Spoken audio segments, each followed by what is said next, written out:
नमस्कार दोस्तों, आप सभी का स्वागत है आज की इस नई कहानी में। प्राचीन काल में एक राजा के पास एक हाथी था। उस हाथी पर चढ़कर उसने कई युद्ध में विजय हासिल की थी। यह हाथी जब छोटा था तभी से उसे इस तरह से प्रशिक्षित किया गया था कि वह युद्ध कला में खूब प्रवीण हो गया। युद्ध में सेना के आगे चलते हुए यह पर्वत सा हाथी जब गुस्से से चिघड़ता हुआ दुश्मन सेना में घूमता था तो दुश्मनों के छक्के छूट जाते थे। इस तरह इस बलवान हाथी की कीर्ति चारों दिशाओं में फैली हुई थी। धीरे धीरे समय के साथ वृद्धावस्था की ओर बढ़ने लगा। उसकी चमड़ी ढीली हो गई। उसकी जवानी का जोश और पराक्रम जाता रहा। अब उसे केवल हाथीशाला में ही रखा जाने लगा। उसका महत्व कम होने के कारण उसका पहला जैसा ध्यान नहीं रखा जाता था। उसे मिलने वाले खाने में भी कमी कर दी गई। कई बार तो बूढ़े सेवक के ध्यान चूक जाने से उसे भूखा प्यासा रहना पड़ता था। इन दिनों से ठीक से पानी नहीं मिलने के कारण एक दिन बहुत प्यास लगने के कारण वह हाथीशाला से निकलकर एक पुराने तालाब के किनारे चला गया। वहां उसने खूब चक्कर पानी पिया और नहाने के लिए गहरे पानी में उतर गया, लेकिन तालाब में ज्यादा कीचड़ होने के कारण वह वृद्ध हाथी उसमें फंस गया। वह जितना कीचड़ से निकलने का प्रयास करता उतना वह अंदर धंसता जाता। ऐसा करते करते वह गर्दन तक कीचड़ में फंस गया।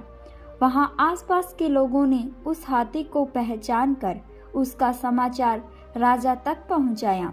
राजा ने तुरंत ही उसे निकलाने का आदेश दे दिया, लेकिन बहुत प्रयासों के बाद भी वह हाथी को नहीं निकलवा पाए।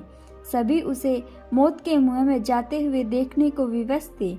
तभी एक मंत्री ने राजा को एक युक्ति सुझाई। राजा ने हाथी को निकालने वाले सभी लोगों को वापस बुलवा लिया।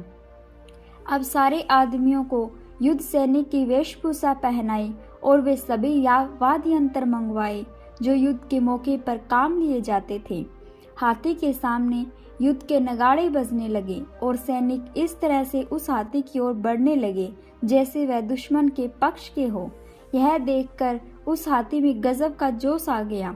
उसने जोर से चिंगार लगाई और दुश्मन पर हमला करने के लिए अपनी पूरी ताकत का इस्तेमाल करते हुए कीचड़ को रोंदते हुए तालाब के किनारे पहुंच गया और दुश्मनों पर हमला करने के लिए दौड़ने लगा। आखिरकार उसे नियंत्रण कर लिया गया। इस तरह वह हाथी अपने मनोबल के कारण अपनी जान बचा पाया।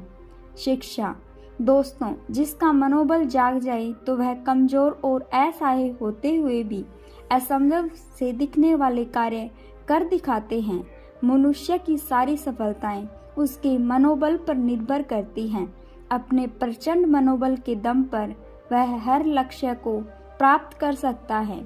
इसलिए हमें भी कभी अपना मनोबल कमजोर नहीं पड़ने देना चाहिए। हो सकता है कुछ असफलताएं मिलें, लेकिन हमें दुगने उत्साह के साथ वापस उठ खड़ा होना और फिर से भरपूर प्रयास करना है। दोस्तों, कामयाबी झक मारकर आएगी अपने पास। यह कहानी आपको कैसी लगी हमें कमेंट के द्वारा जरूर बताएं और इसे अपने दोस्तों के साथ शेयर करें। धन्यवाद।